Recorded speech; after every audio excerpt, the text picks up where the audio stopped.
Marcus, Gege, how's your trades going? Are you an Asian like hot babes hitting my DM, Sean? Yes, I am. Good to see I'm you a guys. Twitter bot right here. Yeah, those Asian girls. Why they're always Asian girls? And lately they're always following me saying we offer short crypto pumps. You guys get Yes. those too? Yep. Yeah, I get those ones, and I give them So that pluck. I think the scammers are more performing in Telegram. I get like almost like once a day on Telegram, but you know on Twitter they are like super like fit Asian babes, you know. But on Telegram it's interesting because they are like mid girls, like they are 4 to 6. They are kind of chubby and stuff, so they are more kind of, you know, they're clever, more clever on Telegram, you know. Yeah, that is clever. Yeah, you're like, oh, maybe this is an actual human being. Yeah, and it's written like single mom from Wisconsin or whatever. It's probably like a Nigerian guy somewhere. The thing that happens to me on Telegram is I get added into like a bunch of random groups that are just spam. That's what I get. That's what happens to me. Mm-hmm. So many scammers around there, man. Yes, yes. Okay, well, welcome everybody to Bitcoiner's Guide, the show that we wish we would have had when we first started learning about Bitcoin. So I made it for you. We're your host, Big Sean Harris, Plan Marcus. We got GegeLSMR. I can't speak French. My French is terrible. First question before we start in any of this, right? Not to be confused with Gege. Yeah, not to be confused. Gege and Gege. Yeah. Okay. So the biggest question is because everyone will call you Gege, or no, everyone calls you GegeLSMR. Yeah. So here's the question: how do you pronounce your name? First question before we get into Bitcoin. It's hard because if I say it in French, like you wouldn't get it. Like it's funny in Simply Bitcoin they always say like GegeLSMR. It sounds good. No, Gege. Call me Gege. GegeLSMR. GegeLS, whatever suits you, bro. Like it's just a random nickname. I have no like branding. I don't care. I'm just like sometimes I change my name too. Like, right now. You're one of those hot girls that right now. You used to do that during like the bull market, you know, having fun on Twitter, or changing or handle transitioning into girls or transitioning into like Asian people, but like it's a bear market, but like come on guys, we can still like have fun and shit post around.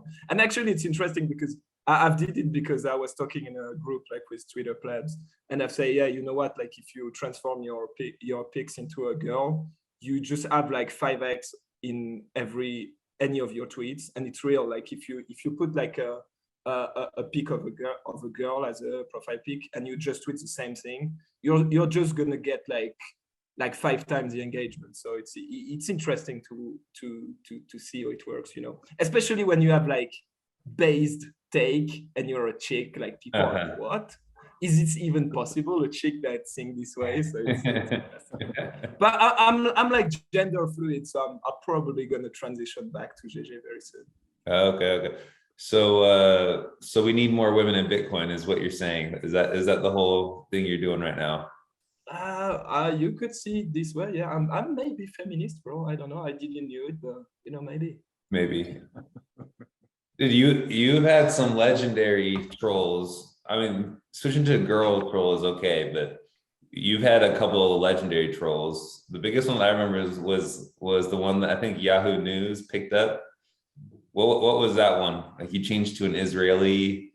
Bro, it's the same. Like it's nothing really thoughtful. It's just like being in random plebs chat groups on Twitter with fellow memtards or memers, or even meme factory, and just like being bored and like just shit posting and saying like, oh yeah, let's try to pump the price, and let's try to trick like big influencers. And yeah, it works. Like I've changed my my profile pic, changed to business investment fund from Israel and write down in like Hebrew, like, yeah, we bought like 2.3 billion like Bitcoin as a reserve currency for Israel. And like, then everybody's like sharing it and like it goes through the news and like my account got banned. So that was a good fun. Yeah, good ride. But we've did it several times actually. We've did it with like Putin buying Bitcoin, like with the fake like news released in like in Russian. And this one actually pumps the price a little bit. Like if you see like when big account like share it, you see like a little spike on the price. So yeah, like yeah, I did like a Bitcoin hike. You know, it's fun. You know, but what is actually interesting is like we've did it like for fun. You know, several times for fun. But like I don't know if you remember, but like a few months later, they were because when I do it, like I don't trade or whatever, you know, it's just for shitposting. Yeah. But I don't know if you remember, like last year, some people did it and they successfully like hacked the official website of like Walmart. I don't know if you remember, and they did like a press release, and they were clever because they actually said, okay, we're gonna accept Bitcoin and Litecoin. But the thing is, Litecoin is a smaller market cap. Easier to manipulate. Easier to manipulate. And the crazy thing is like Reuters, AFP, all the big name agencies, like news agencies, they released it. So there was on Reuters, like Walmart's gonna accept Bitcoin next month or whatever. And so I think they made like the price of Litecoin like pump like 30% and Bitcoin like 7 or 9%. And I'm sure these guys were like clever enough to long the shit out of this. And like, bro, if you long like a 30% up, like with leverage and like with like even like few thousand euros, you made fucking banking. So these guys were fucking clever. So you gotta be careful because you could end up in jail doing not you, but those people could end up in jail. Yeah, but who cares these days? You know, like they're probably somewhere in the world, you know, and like they are actually fucking clever and like. But at the end of the day, it's just like you realize how like the news, everything is just like manufactured and like. These people don't nothing even check gets checked, right? They don't check anything. It's like literally just a random pleb on Bitcoin Twitter that's, you know, maybe one or two accounts post something. And, you know, as soon as Yahoo or Reuters, one official puts it on without checking, obviously, the rest just follows because, I don't know, it's it kind of reminds me of like the rating agencies, like the Moody's and stuff, you know? They are literally on record saying that, no, we don't actually check if these companies are solvent. It's just our opinion because they're afraid to get sued, right? They literally say in court, it's just our opinion. We don't check, but the whole financial market leans on these agencies, you know, when they say something, it moves everything. And same thing with the media. If they don't do their work and check their work properly, then bro, like think follows, about that. If a bunch of working class Coinbase us on Twitter can like kind of make a dent. Yeah, my bad. Imagine like people with like network and like millions of dollars and billions of dollars. They do what the fuck they want, you know. Like it's interesting to see. Yeah. There's another side to it, right? What about if you think about it this way? Like on the one hand, we're used to being like a nobody, you know, in this big world, and you don't have a voice. But actually, maybe through social media, we have a bigger voice and a bigger impact than we always thought we had. True, especially as a whole, you know.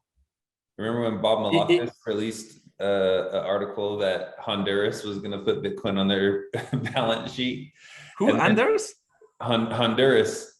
Oh yeah. The country of Honduras. Yep. And then a bunch of like these random crypto influencers picked it up, released Bob Malaka's article, and then they shared his article, and then they started pushing it themselves. And then like a week later, Honduras, the country, had to come out and say that they weren't adding Bitcoin to their. Oh, really? Like the official press release. That's But this is what Elon Musk does, right? Like he actually. Well, Marcus, you're saying like, yeah, we're kind of nobodies, but Elon Musk, he's been doing the same thing with Tesla stock, with Dogecoin for years now, and he'll say one word about Doge, and it'll pump like crazy. And who knows if he had bought like some Doge at that time just to pump it, or just to have fun, or just to feel like kind of like a god, you know? So it is kind of interesting how someone like anyone can get out there and try to pump some type of crypto or even Bitcoin by posting some. You know who's the best at this? The Fed itself. Yeah.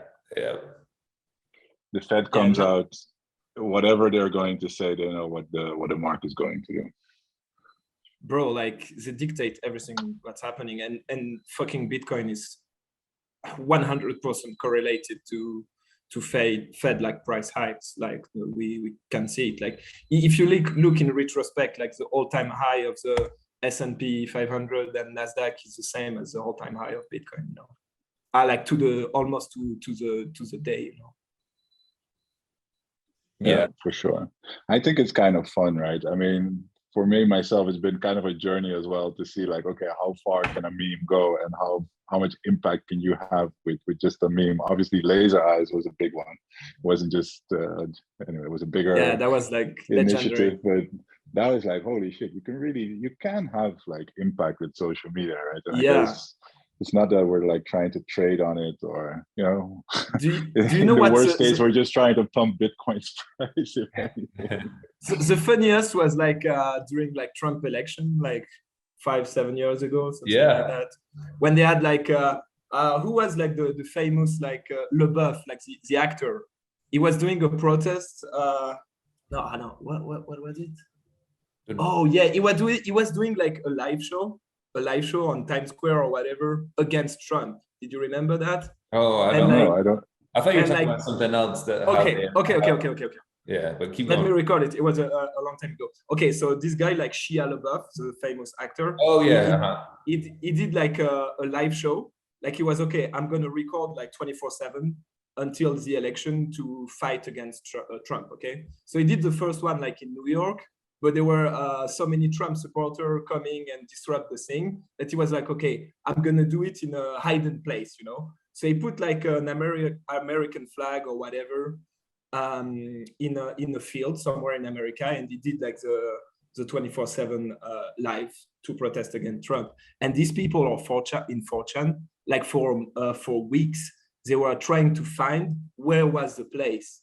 So they were watching like the plane coming on the sky, and with the plane coming on the sky, they kind of knew-ish where was the place. Yeah.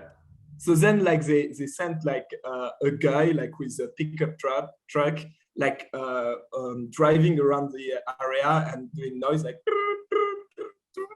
so they can catch on the live if he was near or not. And then they finally like found the place and took it down. And it was like a coordinated like stuff during like weeks on 4chan, you know, and I found it like kind of funny how like these guys like can like take down like real world events, you know, just by shit posting online, you know.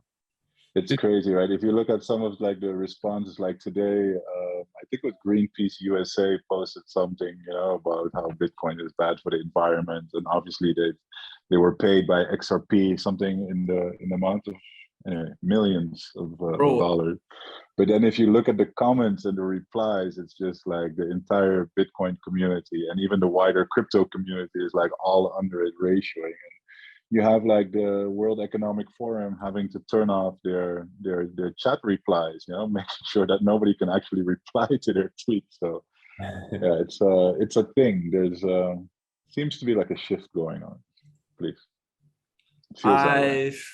I hope, bro. I don't know. Like I was talking with you like the other day. I'm getting kind of like skeptical, and like I don't know. Maybe it's because it's a bear market, but I think like COVID vaccination and stuff. I'm getting pretty like skeptical about it.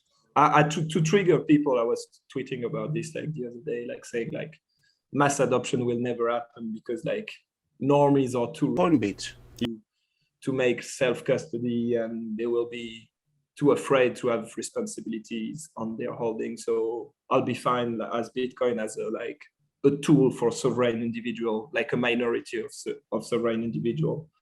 I don't know how it's gonna play out, but I'm pretty like skeptic about like the future of what's happening like with people. You know, I don't know. I think like it's like if you look at the data, like it's Pareto law, like it's 20-80.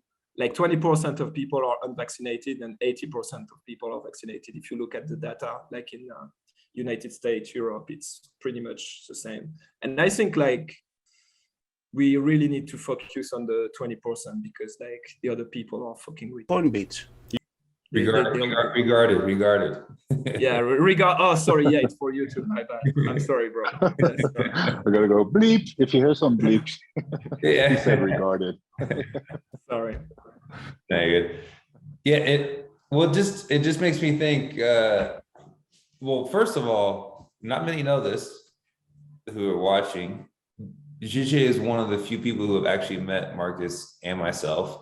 Yep. So big props. I think we were talking before. There's 2 other guys who have also done that. So I met you out in Paris at a Bitcoin meetup in Paris, which was really cool. Can I say something about that? Like, I interrupt you. Yeah, it was funny because it was like a bunch of French in a restaurant, and you were the only American. And when it was time to order, they all took a burger. Yes. And you were like, bro, I'm in Paris. I'm not gonna take a burger. So all the French guys were having burger, and you ordered like a croque monsieur. Yeah, croque monsieur. Yeah, that was funny. That is true. I forgot about that. Maybe you guys were just trying to make me feel like I was at home, you know, ordering some burgers. But yeah, I get the feeling with you, right? Like, I love how you tweet. I love your mindset, honestly, because you're like, okay, if we're getting lied to, well, let's push it and see how far we will get lied to, and let's see like what they'll stop us from doing. That's not even like Shia LaBeouf doing that thing that he did. Like, who cares if whatever he's doing, right? It doesn't really matter. And like, what makes you like have that tick inside of you that wants to see like how far can you push things and how far can you go? Is there something inside of you that makes you want to know, okay, what are they going to try to cancel me or censor me for? I don't know, bro. I think at the end of the day, it came out to my vision of the world. You know, growing up, like my father used to be like a journalist, but like a small scale journalist, like for regional stuff. And like growing up, like I remember like every time he was watching the news, he was like saying, "Oh, that's bullshit because of that. That's bullshit because of that." So growing up, I pretty much like kind of had like this idea, like, okay, I shouldn't take for granted what's coming on the news. So. Mm-hmm. And like then I've like when I was like 16, 17, I've discovered like 9/11, went into like community online. Then like I really like felt anger like when, for example, like in 2011, like France like invaded like Libya and took down like Gaddafi, bombing him. Because in the news they were just repeating like fucking like war propaganda, like, oh, we go there for democracy, we go there for human rights and stuff.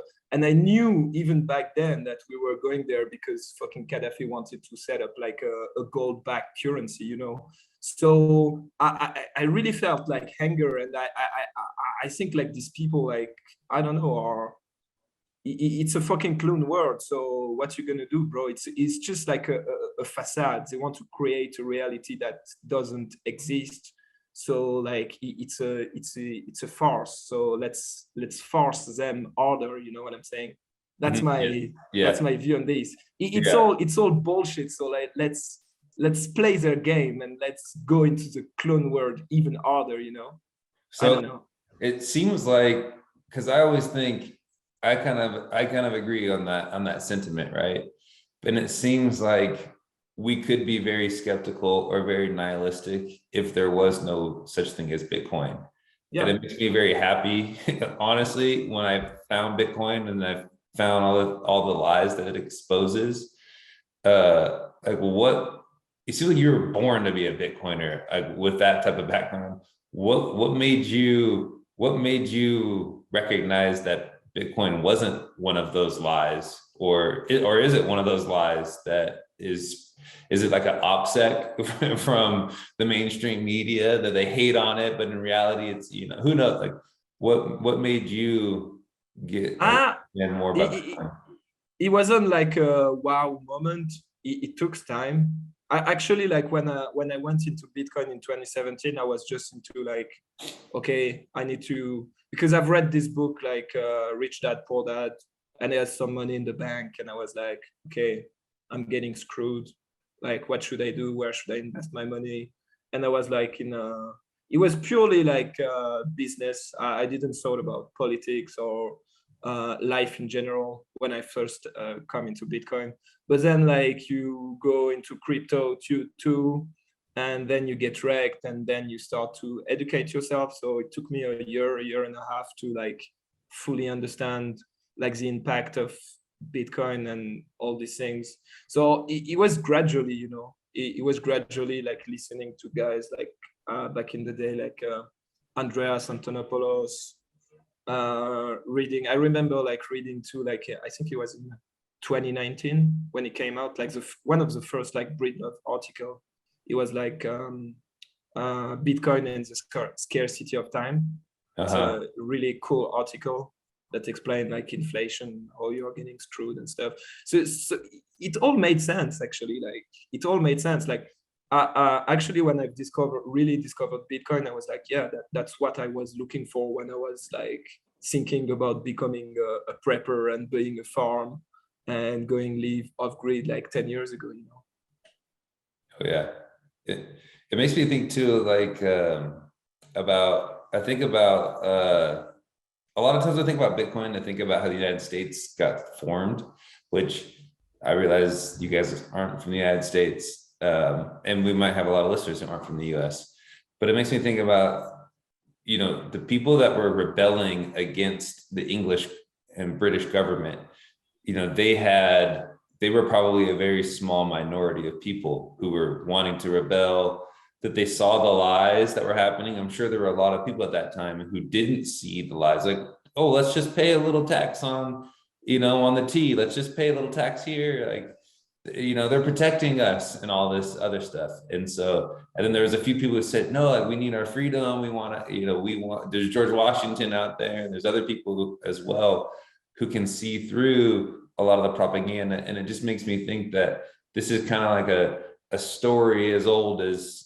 the world has existed, is that there will be people who will lie to you, who will try to get you to fall along their narrative. And then there will be other people who will try to get you to believe in their narrative.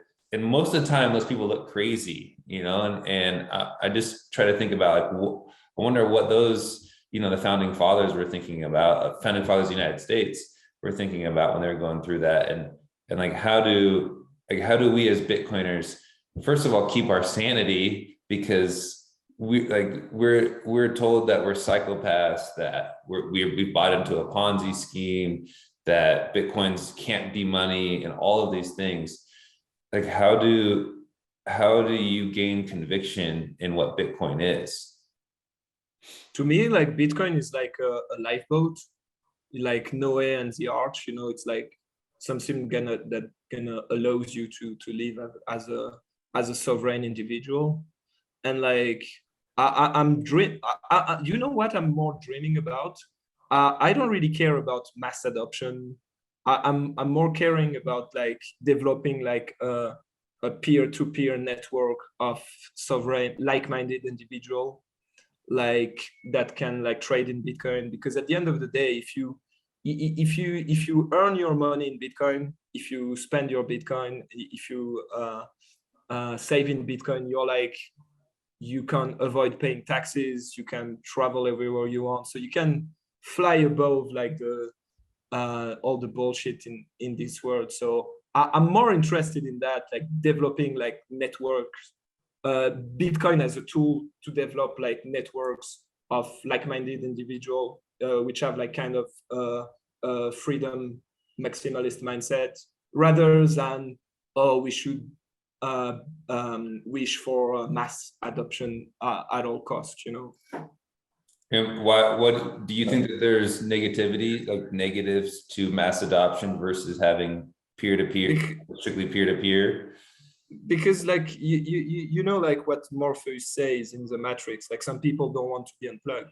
Some people just don't want to be unplugged, and they are to understand Bitcoin and to use it properly and to go into self-custody, you need to go through a type of like it takes time, you know, and it takes you to learn and understand how it is like. And if tomorrow like everybody's gonna buy Bitcoin, how it's gonna end up? People will go into platform where they offer yield with dopamine ads and stuff, and you know what I mean. Of course, yeah.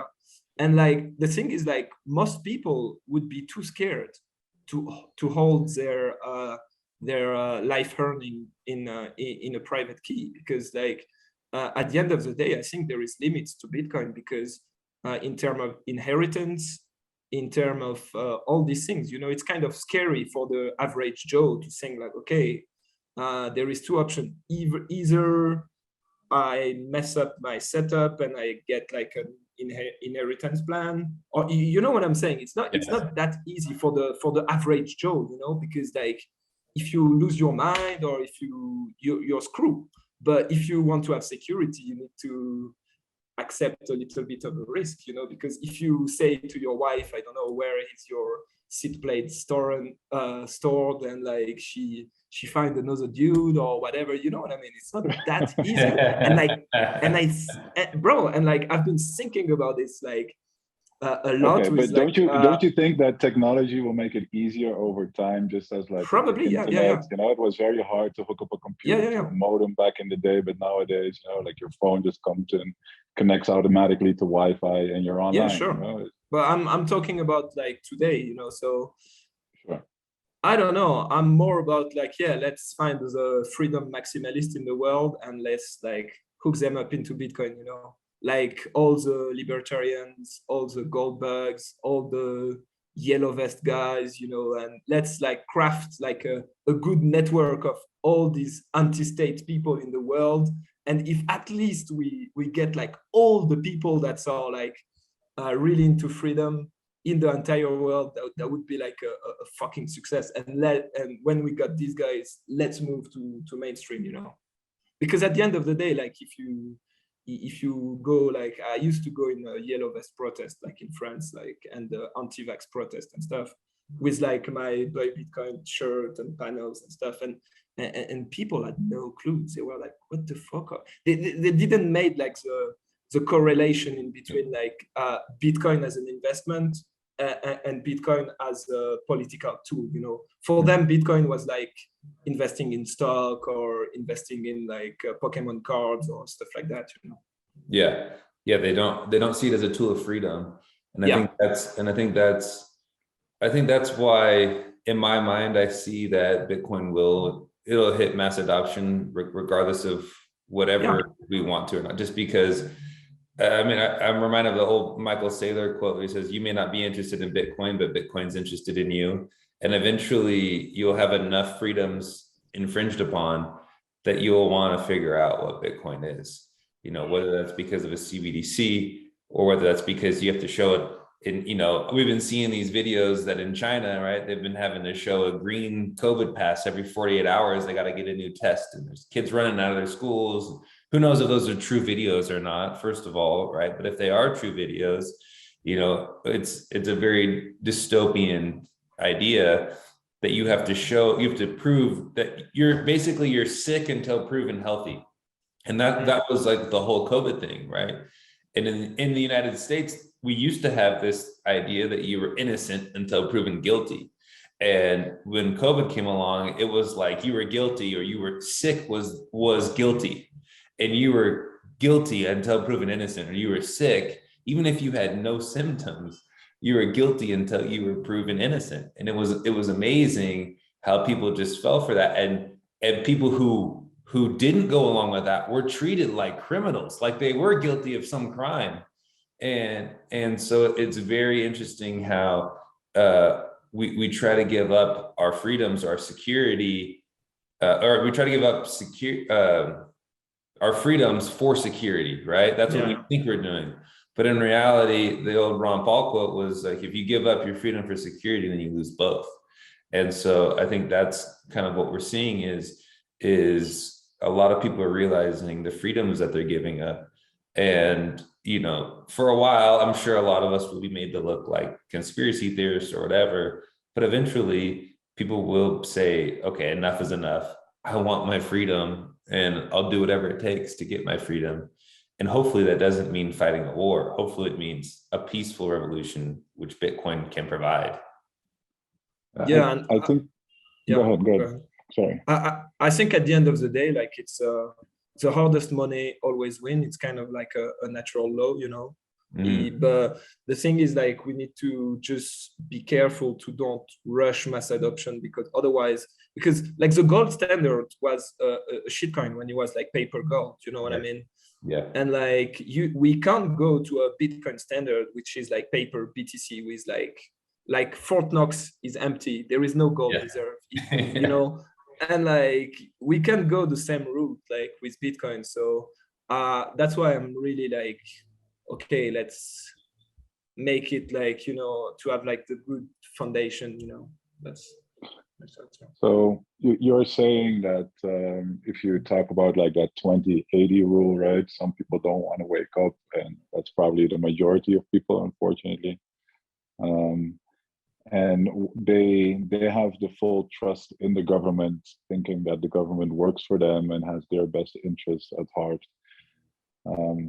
Would you say that if the government says, guys, Bitcoin is really bad, whether it's because of the environment or it's destabilizing the economy or whatever, so we are going to ban it, we're going to make it illegal?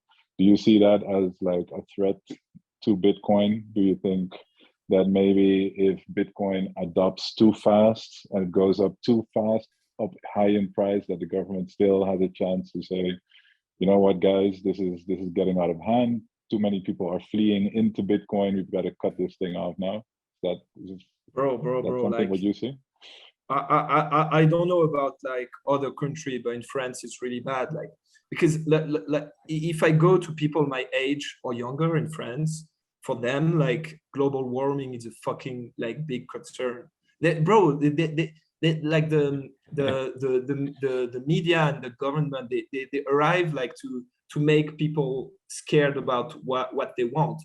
So people are at the moment, like, you know, 2 days ago in France, they had like a protest. They say it's about rising costs. They say that on Twitter, but it's actually about rising costs and global warming, and it's organized by the Communist Party. So bro, like, people are really concerned about all this bullshit, like about CO2 emission, and they will beg like for like a socialist or a communist takeover, because they think that capitalism is bad, because they have their vision of like crony capitalism. So bro, like I don't think like today like people have understand the value proposition of Bitcoin, and their mindset. In their mindset, it's impossible to do, you know, because they haven't identified the real roots of the problem. And if you want to understand Bitcoin, you need to first of all understand the roots of the problem. But people are messed up, so they don't understand the problem.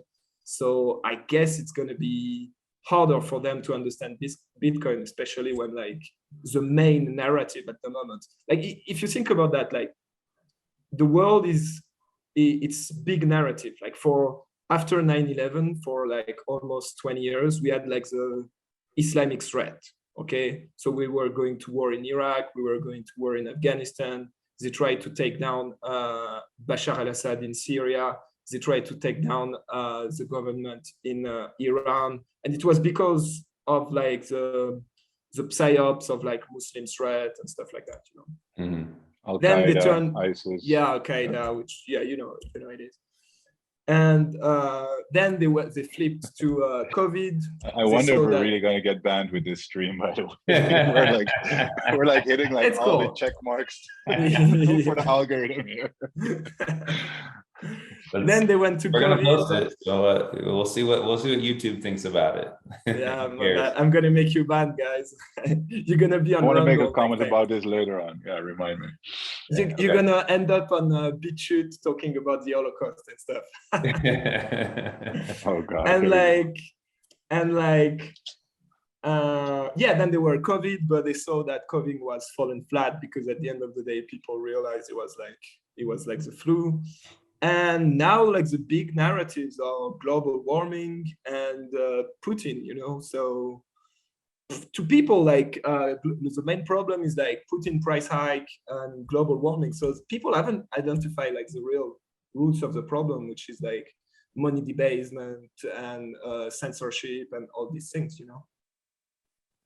Why do you think people haven't figured that out? Like do you think people just kind of like, there's a lot of people who just don't think deeply about things, that they just kind of like go through their life and they just follow whatever their parents told them to do, and that's it. But bro, it's have been the same since the dawn of the human time. Like people, and average people, they just follow the mainstream narratives. You know what I mean? Like at the time they were. It's always been like that. And if one day we become the mainstream narrative, like people will follow us. Like I would like to speak to that, to be honest, because to be completely honest, I used to be like that, like up until like 2018 probably. I mean, I got like into Bitcoin in 2017, but I didn't get until later, till I started seeing, till like my worldview, like Bitcoin literally shifted my worldview. I was completely left-leaning, to put it mildly, and when you would say Trump to me or Republican to me before 2017, I was thinking, okay, like redneck, maybe even like racist kind of people, that could still probably be true. in Holland, in Holland as well, I used to say for some reason there's like in every country there's like 30% of people that are just like Hornbeats, and they are just more nationalistic. They are more like right-leaning, racist. That's the way I was thinking, and like what like I was able to make sense of the world growing up, and just listening to indeed what you learned in school, what you learn on television, how the world works. It's like this. You're being painted a world that seems to be working, right? Like you go to university, that's where the professors are, it's true science, then you go to work. And yeah, I don't know, for me, it was 9/11 was a wake-up call for me, because I realized, okay, something's really wrong here, because I studied engineering, and that building number 7 coming down, and even the Twin Towers, I had a lot of questions, and I found that movie Zeitgeist. So I that was my first like conspiracy theory, right? And I was really embarrassed to tell people. I wouldn't tell people about it and stuff. And then, to be honest, you get drawn into Bitcoin because what is this crazy thing that's just like, first of all, increasing in price? You get drawn in by price, and it's like, am I missing out here? What's happening here? How can this be? Can something like made up digitally really be money? And then through Bitcoin, you walk into like all these libertarians, and even Satoshi and his writings, talks about, like, no, this is really about ending the banks and ending the fiat system, which is like this corrupt system. So you're like, at first, like you're kind of like, I don't want to get into all that dark, grim conspiracy stuff. It's like you actively block out like this negative image of the world because you want to do good for the world.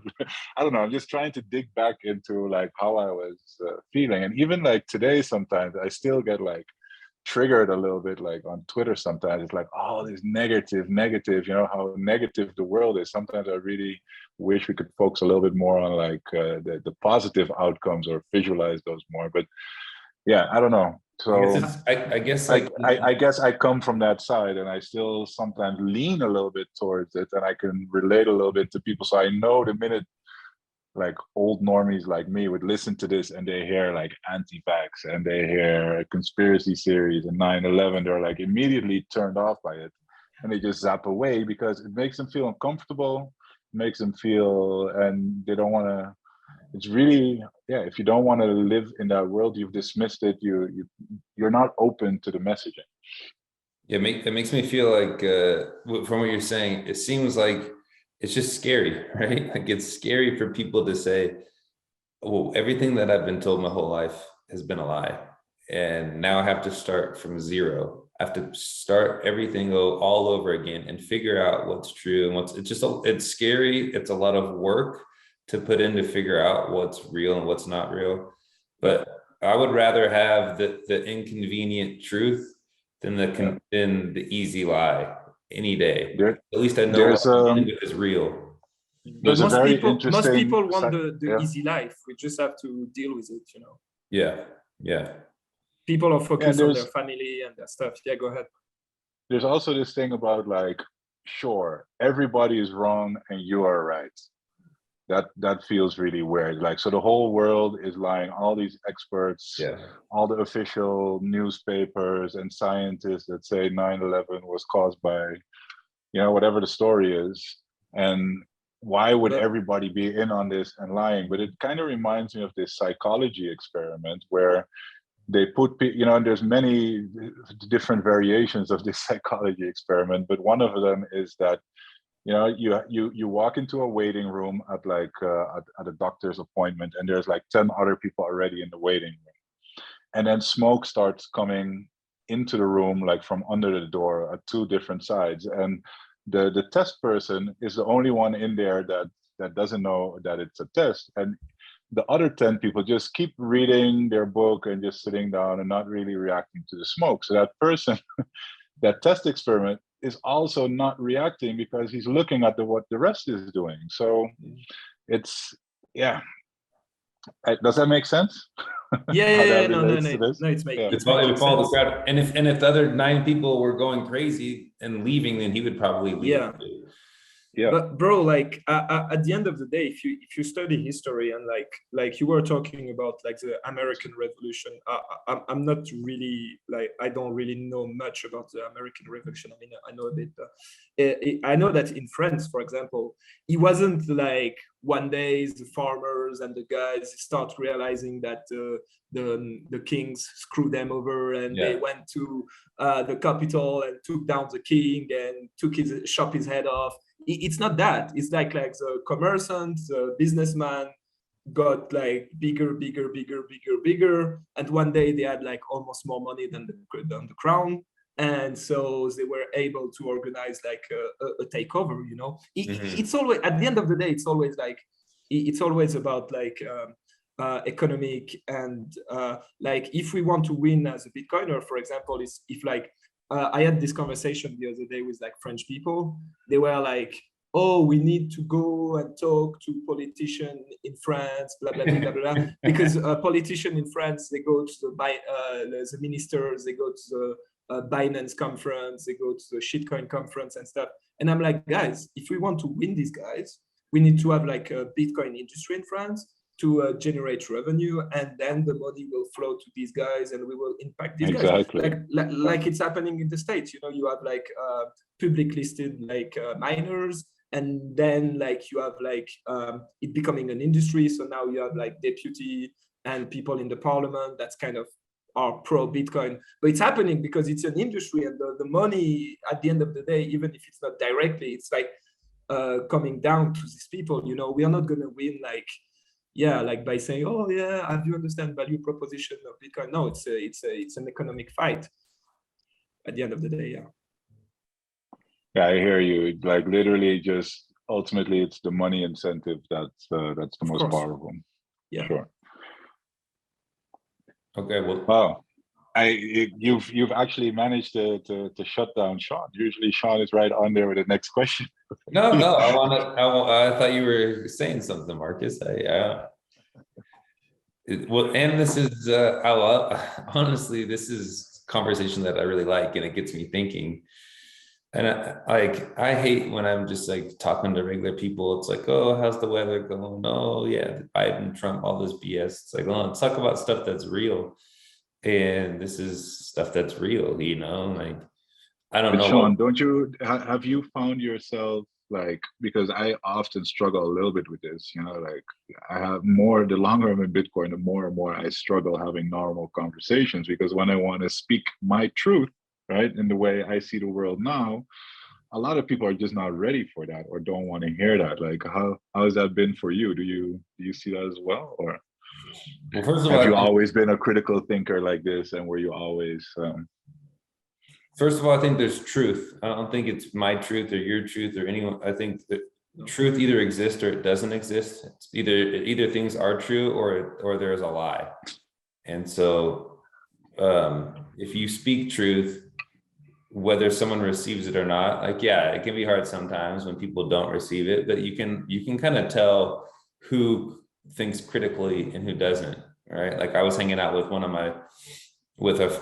my friends, father-in-law the other day. He said, like, I forget what he said, something that was like already very PC, politically correct. And then he was like, oh, I don't know if that's very politically correct or not to say it that way.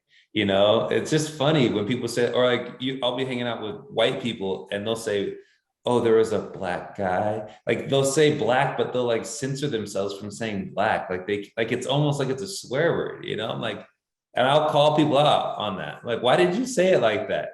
And so there's just little things that I try to call people out on from time to time. But I normally try to do it with humor, right? And I think if you can speak truth, and if you can do it in a funny way, or you can do it in a way that makes sense, that like connects with somebody, then you can speak truth to people. But if you can't connect with somebody, then no matter how you say it or what you say, they're just not going to listen. And there's some people that you can't connect with no matter what, right? They're not going to listen. You could show someone how 2 + 2 = 4. And if they've been told their whole life that it equals 5, it does not matter. If you break it down, 1, 1, 1, 1 = 4, like it does not matter. So I think you just have to speak truth, whether people listen to it or not. It's hard to change people's mind, actually, in general, you know, like think about that. It's really rare that when you're outside or in a party with people and you have a confrontation with someone, like an argument confrontation, it never happened. It's really rare that the next day you wake up and you say, yeah, it was right. It's more about, like, for example, if they see that you are successful, yeah, and that at the end of the day say, oh, maybe this guy was right. It's not like only arguments, it's like how people see yourself. If you arrive like with a Lamborghini 9 out of 10 chick, like Armani suit and stuff like that, and you start talking, people will listen to you. You know what I mean? Yeah. It's not that only like rational arguments. And I think we are if Elon Musk says something, he must be right because he's so smart. Yeah. You know what I mean? We are the same too, you know, like, but it's interesting because like I'm in Colombia right now, and I came with like a bunch, 2 French guys, but they are not into Bitcoin. But since I'm here, I've met like 3 Bitcoiners, and every time they come to me and they say, bro, at the end of the day, like Bitcoiners are really nice people, but I understand why they are your friends. They are all conspiracy theorists. And even like when I go and see Bitcoiners, like I know that I'm gonna share at least like 90% of their worldview in general, you know. So, and we don't even talk about all these things, you know. I don't talk about vaccine and stuff, but I know we are on the same path. So it's always good, like when you go in a new city or in a new country, if you go and check some Bitcoiners, you know that you will have like someone that's aligned with you, you know. Yeah, when I went down to El Salvador, I brought down a few guys that I know to help me plan the Halving party, right? And every day we were hanging out with Bitcoiners. And so they were like the first day it was like, what do you guys, you know, they were like, I've known them for years, but I've never really gone deep into explaining Bitcoin to them because they're just not really ready yet, you know.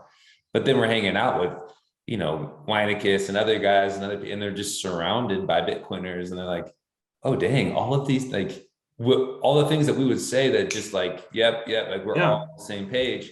And like then they start to like, then they're really starting to think about things, you know, things that they may have never thought about before. And so I think it is kind of fun to watch, you know, 1 or 2 normies get inserted into a group of Bitcoiners, because we all understand these things. We've thought about these things very deeply, and then we're talking about them like it's just normal, and they're listening, and they're like, what are you guys, and we have all these new words and new things, but then they pick up on everything very quickly if they're surrounded by it. So it was pretty cool to see how fast we started learning about. I think, bro, if we want to win, it's not only about rational argument, it's about like social too. Like if we are like a well-connected like group of individual, and it's going as far as hit the gym, be confident, eat well, don't be a dork. Nobody wants to listen to a guy that is like fat and like spend his whole day in front of a screen and have no life experience. And that's why I was in a Bitcoin conference in France in Biarritz like a few months ago. I organized like a fucking push-up like contest. Yes. Because like, that's how we win, bro. Like it's not by staying in our place and saying, blah, blah, blah. It's being out there and embody what we are, you know.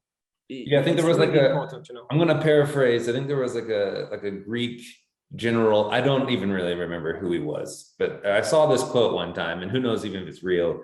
But it was like if the soldiers are only trained in fighting, and knowledge is left to the intellectuals who don't fight, then you're gonna have weak intellectuals and fools for soldiers, right?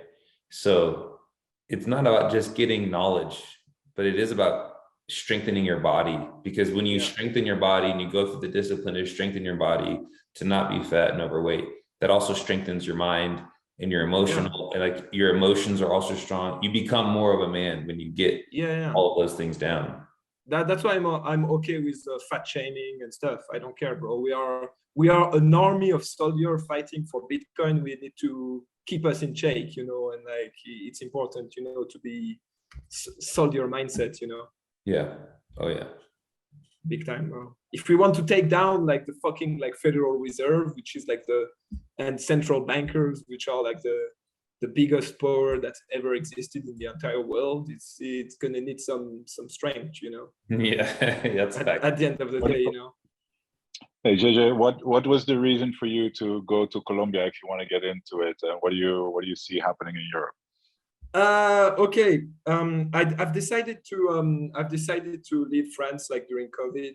Like when I remember coming back to my place one day, and I was living next to a school, and I saw like a father with his kid of like 7, 8 years old, both wearing masks, and I was like, I don't like belong with these people, you know. I need to bounce. I don't know where, but I need to bounce.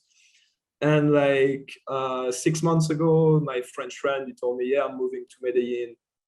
I've never heard of Colombia. I know nothing about the country. I don't speak Spanish. And I was like, fuck it, I'm coming, you know. And it was. Medellin is a great city to move to. Yeah. Never heard of. Like if you were like, oh, I want to go to some random city in Latin America, going to Medellin is like the best city to go to. Yeah. And there is no winter here. It's always like spring. You're always wearing t-shirts. So I mean, bro, like the city is great. People are very welcoming. They are smiling. They are very good looking, like both like dudes and chicks. The city is actually very, very, very clean. No, it's a different like perspective. And now I just need to learn Spanish to be able to engage a bit more with local, because that's like that's still tough, even though like I can like talk my way through. I need to understand. I feel you, man. I'm getting better though. And it's funny because with Plan Marcus, like he literally lives like 10 minutes walk from mine. Who? Plan Marcus. Me. We are neighbors in Medellin. Oh, Jesus Christ! Shit! Oh, I wasn't like supposed to say that. What's your co-host name again? Sorry. Yeah, I don't know, bro. Well, I thought it was public. You guys, you were in Medellin. It is public. It is public. You're fine. It's just that I didn't understand. I didn't understand you were saying Plan Marcus. That's my bad. Oh, okay. You have to say it more Americanized. Yeah. I got English. I got American ears, dude. You know how it is. We're not very well traveled and all that other stuff. Sorry for my French accent. No. That's my fault. That's my fault. Okay, so we're got 3 final questions for you. We've been doing this the last couple episodes. We've kind of touched a little bit of these, but we're gonna really go through them. So first question, what did you read or listen to that really made you like finally swallow the orange pill? What was like that aha moment? Okay, Bitcoin actually is real. That's an interesting, as I told you, it was like a process. Like it took me like a year or 2 years almost, like to understand all of this. I don't know, listening to Andreas Antonopoulos and relating it to my life experience and my ideas. Reading this Breedlove article, I remember, was like I think it was in 2019. It was like a big moment too. And which one was that? Was it the open letter to Ray Dalio? No, the Bitcoin and scarcity of time. Mm-hmm. And in general, the life events like COVID. Yeah. Actually, one of the moments was like pretty interesting because I was in the tube walking in Paris with no mask on, and it was like the high of the pandemic, so everybody had masks. Yeah. I never really wear masks in the tube, you know. And like there is police guys stopping me to say, well, you should have mask. I say, I don't have mask. I play with them. Then they give me a fine. Then I leave, I throw the fine, and I'm like, I don't care. My bank account is empty. They're not gonna catch me for that. And like this day, I've realized like the power of Bitcoin, because like they can't like mess with you because, you know, you're out of the system, you know. So the power that it gives you is kind of, yeah. And I got like 3 or 4 fines for not wearing masks. I've never paid them. It's funny because in Spain, like that's how I've seen that they've controlled a lot of people in Spain, is everyone is scared about la multa, which is the fine, right?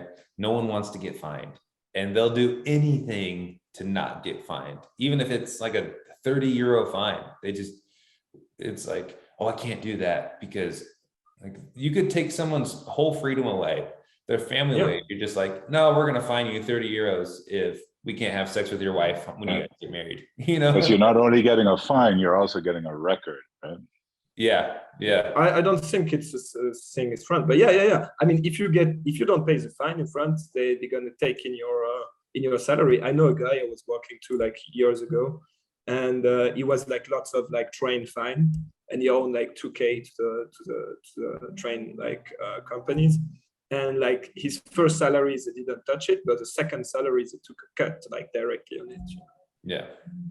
Well, so like if you are tied to the fiat system, either through a KYC job or a house or whatever, they're gonna fuck you up, you know. Yeah, that's true.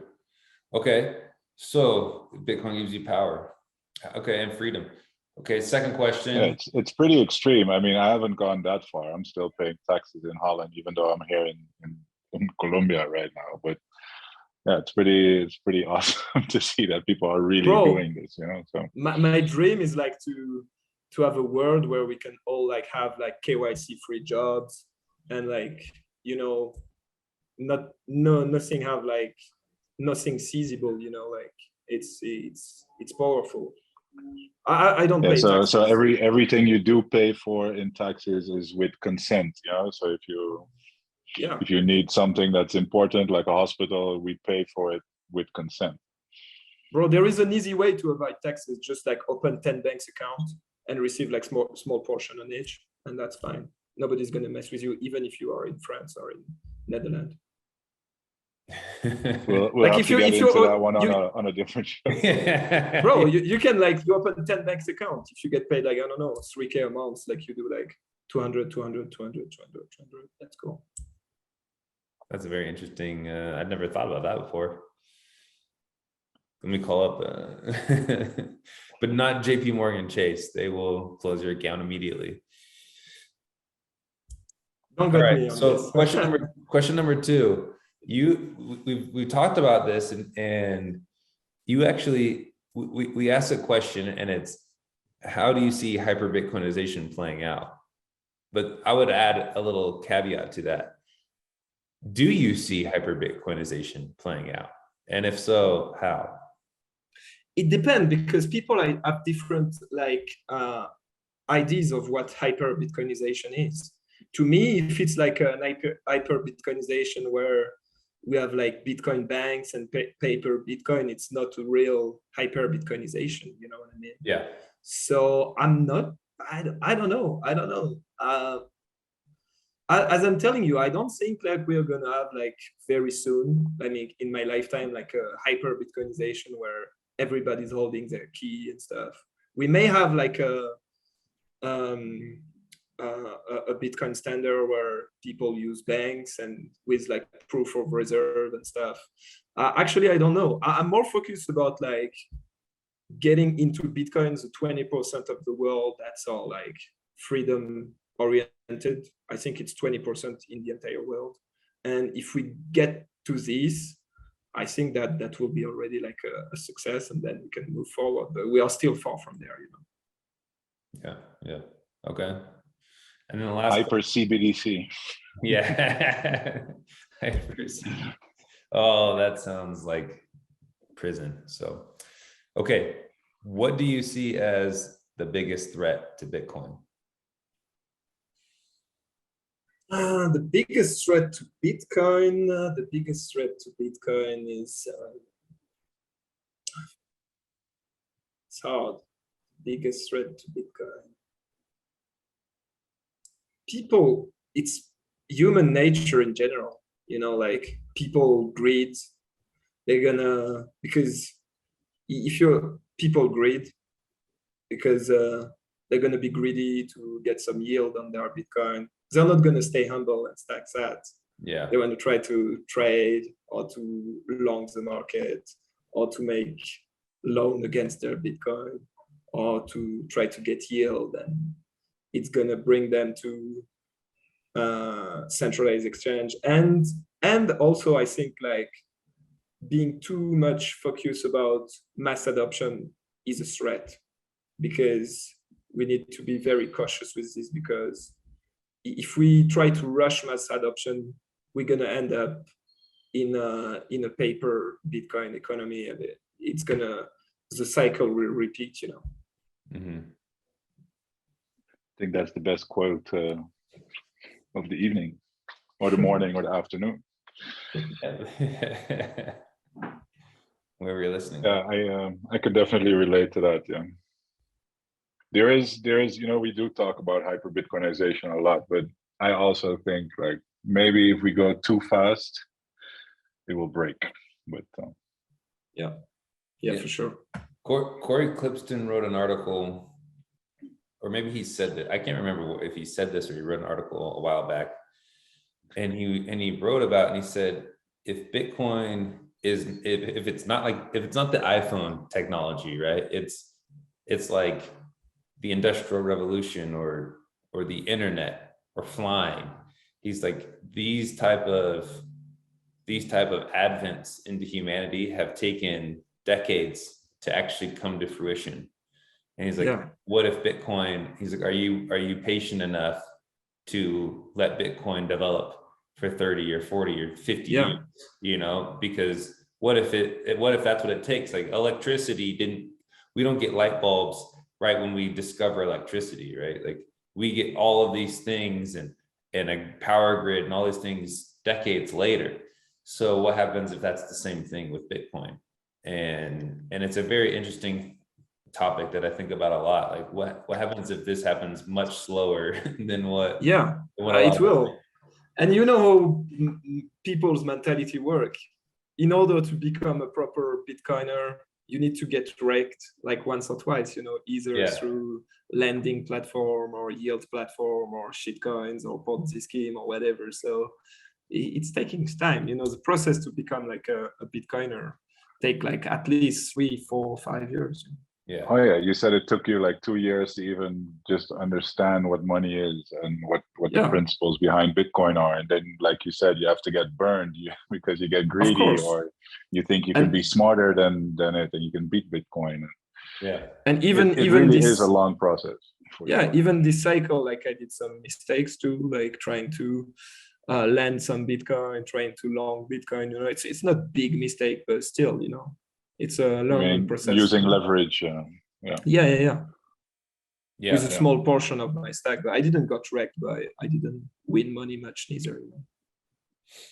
Yeah, I mean, and that's it's interesting because you when you get into Bitcoin like in 2017 or 2018, 2019, you look back at like the Mt. Gox and you go, oh, that was forever ago, you know, and then something like Celsius happens in 2022, and you're like that was 9 years ago when Mt. Gox happened, and then Celsius happens now. And so it's didn't we have Quadriga a couple of years ago in Canada? Oh yeah, that is true. So it's still happening all the time, and will happen again for sure. It will happen again, bro. It will happen again for sure. Because at the end honestly, of the day, I still think also like some big exchanges all of a sudden announcing that the US government or the European government or something saying, oh, we have to seize all your funds, you know, and people are going to lose access to their Bitcoin on the exchanges. I'm waiting for that to happen. I really think it's a very high chance of something like that happening as well. Yep. Yeah. So it's a long process. Yeah, it is. Stay patient, lads. Stay humble. Stack sats. Stay safe. Hold your keys. Okay. Yep. Well, don't give them to your girlfriend. Don't give your keys away. I don't care who it is. All right, Gege, thanks, man, for coming on. Give everyone a handoff for where they can find you if you want to be found. Seems like you're the type of guy that will find people. No, they will find me. No, I'm gonna switch my handle to GegeBTC. GegeBTC. GegeBTC. Okay. Yeah. So they can find me on Twitter, and that's it. So thanks for having me, guys. It was like always a pleasure to hang with like fellow members, meme talk, and it's good fun, guys. Love it. Likewise, man. It's been a wild ride, and you know, like I will always remember these like past years in Bitcoin because it's been a period of where you learn Bitcoin, your mind is blown the whole time, and you combine that with like the similar crazy personalities on Twitter where we're just having a lot of fun and memeing the hell out of shitcoiners and the fiat system and playing jokes with the media. So I appreciate you, man. Hopefully we will all meet each other at least for the halving party. Is this happening? Could you give me like a glimpse of like I'm super excited, bro. You know they say seduction is in what you don't show. Not in what you do show. Okay. So it's gonna be awesome. And yes, it is happening. Cool. I think we're gonna do it in March of 2024, and awesome. It's gonna be in El Salvador. And we almost have the venue totally booked. I just gotta finish up some things with the lady who runs it all. So I'll be there, man. I'll be there. Let's go. Because last halving, I was like just in front of my laptop screen. I was like having wine, watching like Tom Vase show and stuff. And I remember it was like I was like in holidays at my parents' place at the time, and it was like 3 a.m, and I was like having wine, you know, in front of my screen. And like my father went down to go to piss, you know, and he saw me like drinking wine at 3 a.m. by myself in the living room, and he was like, "What the fuck are you doing?" I was like, "You can't understand. That's the reason why, because the last halving, I was watching Pomp crack open a beer, and I was like, it's so lame. Like we should all be together doing something. We should celebrate the halving. So all right, I'll let you in on a little secret, Gege, right? We don't know exactly when the halving is going to be, so it's kind of a challenge too. So we don't even know. There's going to be a halving party. It's going to be very close to the halving, hopefully, right? Boom, on the halving. But there is a small chance that we're going to be partying there and that the halving didn't occur yet. Of course, there'll be a party. Yeah. It's better to do it before, actually. Before. I guess. Yeah. That's what we're aiming for, March. Yeah. And Marcus was the one who pointed that one out too. He's very smart. Like we want to do it before because it'll just The excitement is still. If you do it after, it'll just be like, nah, everybody will be having tired. Then. Yeah, that's like tough for you to try to pick like the right moment, because I guess you have like 2 weeks, 1 month window, something like that. Yeah, and like for people to fly somewhere, it's really hard. I wish like airlines worked on a block, like on the time chain, right? If airlines worked on the time chain, then it would be so much easier. And like hotel systems, if everything worked on the time chain, then you could literally plan it out, because that's like the ultimate Bitcoin standard. Yes, that is the ultimate Bitcoin stack. Like time is on the time chain, and so that would be perfect, but we're not there yet. So because we still work with fiat time, we have to it's hard to plan the exact day and time. And I want to give plebs a chance to buy their flights, 6 months in advance, so they get cheaper flights. I want to give everyone a chance to come down. We were expected to have like the 100K party in Sailor's Boat, so we didn't have it. So let's make the halving party. Exactly. Cool, man. Okay. All right. Well, thanks again. And for everyone watching, remember we have the Meme Factory podcast with all the members of the Meme Factory. That's this Thursday, 7:30 p.m. live. Don't miss out. And remember, what you see here, what you hear here, when you leave here, don't just let it stay here. Please share this episode. Gege went off. He's an amazing guest. Share it, like, subscribe, leave a comment. Let us know if you liked it, if you hated it, if you think we're conspiracy theorists, if you think we're some Bitcoiners, let us know. As for Bitcoiners Guide, episode 35, from Gege, Plan Marcus, and Big Sean, we're over now. Accept. Peace.